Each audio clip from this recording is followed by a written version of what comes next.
Assalamualaikum warahmatullahi wabarakatuh. Perkenalkan, nama saya Muhammad Rafidu Amarza. Saya akan menjelaskan apa itu subjek, verb, objek preposisi, apositif, suffix, dan paralel struktur.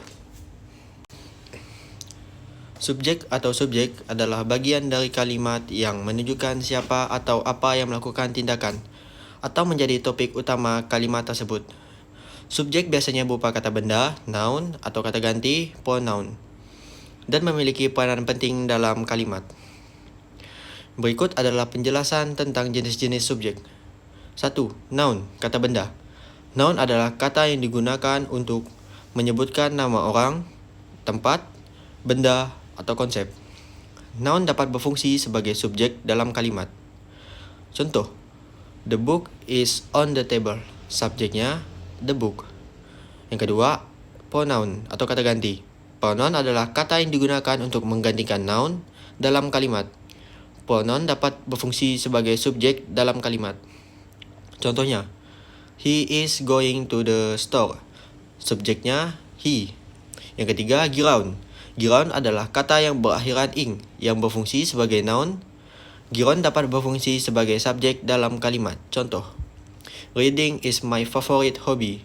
Subjeknya adalah reading. Yang keempat, to infinitive frase.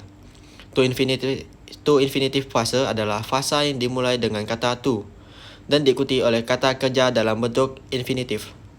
To infinitive frase dapat berfungsi sebagai subjek dalam kalimat. Contoh, to travel is my dream. Subjeknya adalah to travel.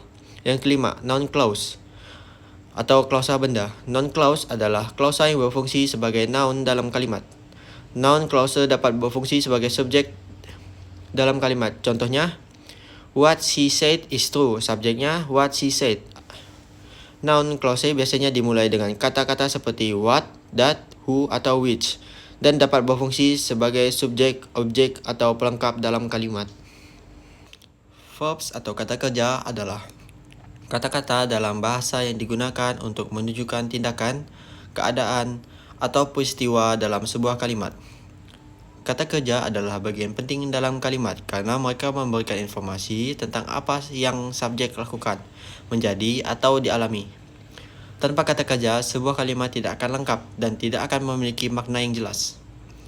Berikut beberapa jenis kata kerja atau verbs. Yang pertama, to be, kata kerja menjadi. To be adalah kata kerja yang digunakan untuk menggambarkan keadaan atau sifat subjek. Contoh, I am a student. Yang kedua, modals, kata kerja modal. Modals adalah kata kerja yang digunakan untuk mengungkapkan kemungkinan, kemampuan, atau keharusan.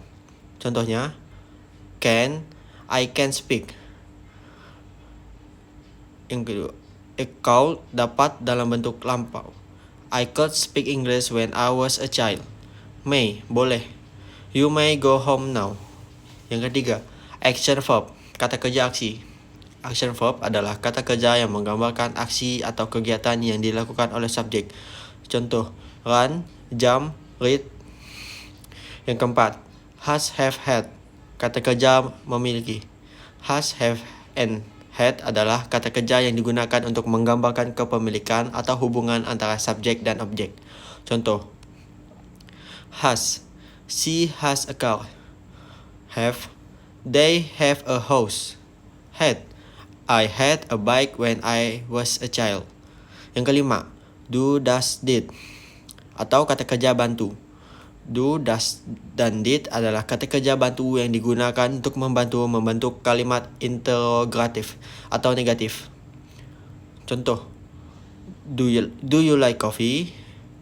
Does she like coffee? Did you go to the party?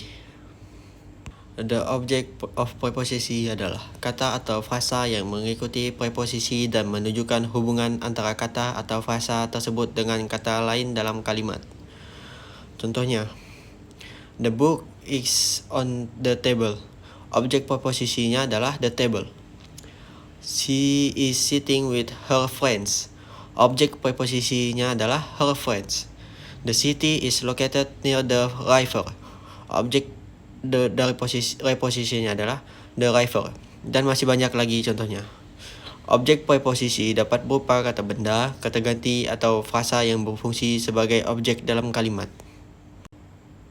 Apositif adalah kata atau frasa yang menjelaskan atau mengidentifikasi kata atau frasa lain dalam kalimat. Biasanya dengan memberikan informasi tambahan tentang identitas, sifat, atau karakteristiknya. Contoh apositif. Yang pertama, my brother, a doctor, is very kind. Apositifnya adalah a doctor. Di sini, a doctor menjelaskan pekerjaan dari my brother. Yang kedua, the city, Paris, is a noun for its beauty. Apositifnya adalah Paris. Di sini, Paris menjelaskan nama kota yang dimaksud. Yang ketiga, my favorite book, To Kill a Mockingbird, is a classic. Apositifnya adalah To Kill a Mockingbird. Di sini, judul buku menjelaskan buku favorit yang dimaksud. Apositif membantu memperjelas dan memberikan informasi tambahan tentang kata atau frasa dalam kalimat, membuat komunikasi lebih efektif dan jelas. Sufiks adalah akhiran yang ditambahkan ke kata dasar untuk membentuk kata baru dengan makna yang berbeda atau untuk mengubah jelas kata. Contoh sufiks 1. Akhiran full, hopeful dan careful. Yang kedua, akhiran less, hopeless dan careless. Yang ketiga, lie. Contoh quickly dan loudly. Yang keempat, akhiran teacher and writer.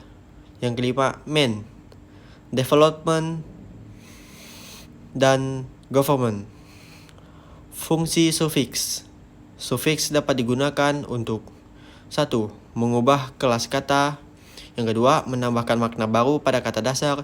Yang ketiga, membentuk kata yang lebih spesifik atau teknis. Dengan menggunakan sufiks, kita dapat memperluas kosakata dan mengungkapkan makna yang lebih spesifik. Paralel struktur adalah teknik penulisan yang menggunakan struktur kalimat yang sama atau serupa untuk mengungkapkan ide-ide yang memiliki kepentingan atau nilai yang sama. Contoh paralel struktur 1. I love reading books, writing story, and editing articles. Di sini reading, writing, dan editing memiliki struktur yang sama, bentuk ing. Yang kedua, she is smart, kind, and beautiful. Di sini smart, kind, and beautiful memiliki struktur yang sama atau kata sifat. Yang ketiga, I have 3 favorite things: reading books, traveling abroad, and hiking in the mountains. Di sini reading, traveling, dan hiking memiliki struktur yang sama, bentukan ing. Manfaat paralel struktur. Yang 1, meningkatkan kejelasan dan konsistensi dalam penulisan. Yang kedua, membuat kalimat lebih mudah dipahami dan diikuti. Yang ketiga, menambahkan ritme dan keseimbangan dalam penulisan. Kesalahan paralel struktur. Yang pertama, I love reading books to write story and editing articles. Tidak paralel. Perbaikan, I love reading books, writing stories, and editing.